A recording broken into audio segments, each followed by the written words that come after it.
আমি দুটা কথা বলতে চাই। প্রথম কথা হলো যে আমি এই মামলা প্রতিহিংসার জন্য করিনি। আমি প্রতিহিংসা পরায়ণ নয়, আমি জিজ্ঞাসা পরায়ণ নয়, আমার কোনো হিংসা নেই। আমার এটা নিয়ে সেনা কর্তৃপক্ষের ঊর্ধ্বতন কর্তৃপক্ষের একাধিকবার অনেক মিটিং হয়েছে এটা নিয়ে। আমি মামলা করব কি করব না, আমি ডিসেম্বরে করেছি, আপনারা হয়তো জানেন না। জানুয়ারিতে কিন্তু এই 5 জন ডিজির বিরুদ্ধে ওয়ারেন্ট বের হয়েছিল এবং তাদেরকে তখন গ্রেফতারের চেষ্টা করা হয়েছে। তারা তখন থেকে পলাতক। এই ওয়ারেন্ট কিন্তু প্রথম ওয়ারেন্ট নয়, এটা তাদের বিরুদ্ধে দ্বিতীয় ওয়ারেন্ট।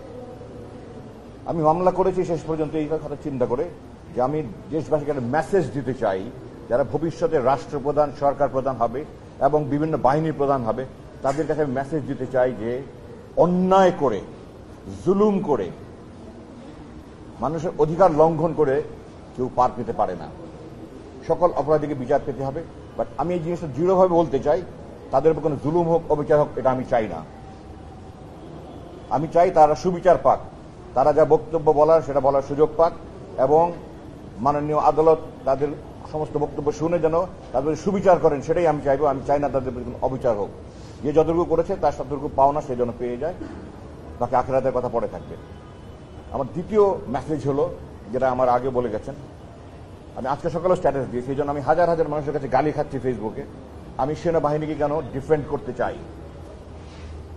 এই যে 25 জন অপরাধীর বিরুদ্ধে ওয়ারেন্ট ইস্যু হয়েছে, এরা একজনও কিন্তু সেনাবাহিনীর অভ্যন্তরে থেকে কোনো অপরাধ করার কারণে ওয়ারেন্ট বের হয়নি।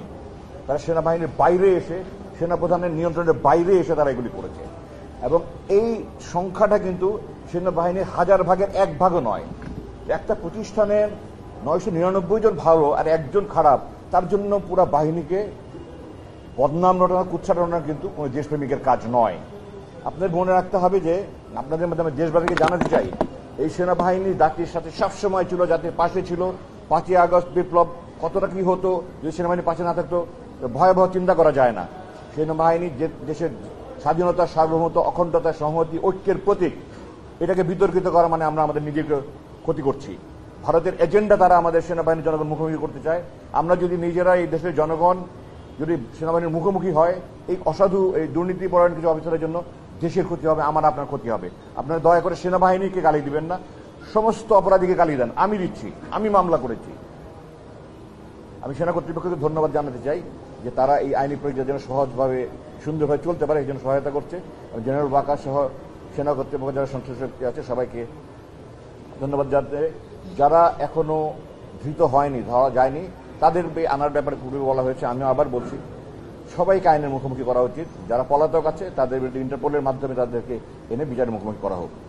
আমি চাই দেশবাসী যেন ভবিষ্যতে আর কোনো স্বৈরাচার না দেখে, দেশবাসী যেন আর ভবিষ্যতে কোনো খুনি জেনারেল জিয়া, খুনি জেনারেল মুজিব না দেখে। আমরা যেন সবাই এক স্বাধীনতা, সার্বভৌমত্ব, অখণ্ডতা রক্ষার জন্য একসাথে থাকতে পারি এবং সুখী, শান্তিপূর্ণ, সমৃদ্ধ বাংলাদেশ গড়ে তুলতে পারি। এই কামনা করে আমি শেষ করছি। আপনাদের সবাইকে ধন্যবাদ। আসসালামু আলাইকুম। জি, একটা প্রশ্ন এসেছে এখানে যে তারা সার্ভিসে থাকবে কিনা। এটা আইনের ব্যাপারে, এটা আইনের ব্যাখ্যা ট্রাইব্যুনাল যারা প্রসিকিউটর আছে ওনারা দিতে পারবেন। আমি আইনজ্ঞ নই, আমি আইনজীবী নই, আইনের ব্যাপারে আমি পারদর্শী নই। তবে আমি যতটুকু বুঝেছি, এটা নতুন অ্যামেন্ডমেন্ট হয়েছে, এটা থার্ড অ্যামেন্ডমেন্ট একটা হয়েছে। এই অ্যামেন্ডমেন্ট এটা করা হয়েছে। এটা কেন করা হয়েছে, কার জন্য করা হয়েছে আমি জানি না। তবে আমি এতটুকু জানি যে বেসামরিক প্রশাসনে যারা আছে বা পুলিশ যারা আছে তাদের বিরুদ্ধে অভিযোগ আনা হলেই কিন্তু তারা চাকরিচ্যুত হয়ে যায়। তো আইন যদি একটা দেশে থাকে তাহলে এটা শুধু বেসামরিকের জন্য, সামরিকের জন্য আলাদা হতে পারে না, একই ধরনের অপরাধের জন্য। তো এটা করা হয়েছে কি উদ্দেশ্যে আমি জানি না। এটাতে এখন তারা আইনের ব্যাখ্যা যারা আইনজীবী আছেন ওনারা দিতে পারেন। করতে চাই যে আমি টেলিভিশনে অনেক তর্ক বিতর্ক দেখছি, ফেসবুকে দেখছি, এমনকি আমাদের কিছু কিছু সামরিক অফিসারও দেখছি যে তাদেরকে সেনা আইনে বিচার করার জন্য। আমি বাংলাদেশ সেনাবাহিনী যে আমাদের আইন বিভাগ আছে, এটাকে জাজ অ্যাডভোকেট জেনারেল ব্রাঞ্চ আছে বলে, জ্যাক ব্রাঞ্চ। জ্যাক ব্রাঞ্চের সর্বোচ্চ পর্যায়ে যিনি, ব্রিগেডিয়ার জেনারেল র্যাঙ্ক। আমি কয়েকজনের সাথে কথা বলেছি যারা জ্যাক ব্রাঞ্চের প্রধান ছিলেন।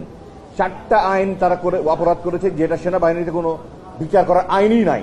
সুতরাং সেনা আইনে তাদের বিচার অন্যভাবে করতে পারে, এই 4টার জন্য করে নেই। 1 নম্বর অপহরণ, সেনাবাহিনীতে অপহরণের কোনো আইন নেই। 2 নম্বর অবৈধ অন্তরীণ রাখা, আনলফুল ডিটেনশন, কোনো আইন নেই। 3 নম্বর ক্রাইম এগেনস্ট হিউম্যানিটি, কোনো আইন নাই। 4 নম্বর ডিজিটাল সিকিউরিটি অ্যাক্ট। তো যে সমস্ত আইন সেনাবাহিনীতে নাই, ওগুলোর জন্য সে বাইরের অপরাধের সাথে সংযুক্ত, তাকে বাইরের কোর্টে করতে হবে। সুতরাং এগুলো ব্যাপারে সেনাবাহিনীতে আইন কোন রকমের কোনো আইন নেই। এটা নিয়ে অনেক টকশোতে দেখি আমি, ওনারা না জেনে কথা বলেন। আমি দুঃখ প্রকাশ করছি যে ওনারা না জানলে ওনাদের কথা না বলা উচিত। মানুষকে ওনারা বিভ্রান্ত করছেন, কিছু কিছু সেনা কর্মকর্তা অবসরপ্রাপ্ত তারাও করছেন। আমি স্পষ্ট বলতে চাই, তারা যে সমস্ত অপরাধ করেছে, আমি যে চারটার কথা বললাম, এগুলো সেনাবাহিনীতে বিচারের কোনো আইন নাই। তাহলে কি তারা মাফ পেয়ে যাবে? না, তারা বেসামরিক আদালতে তাদের বিচার হতে হবে। ধন্যবাদ।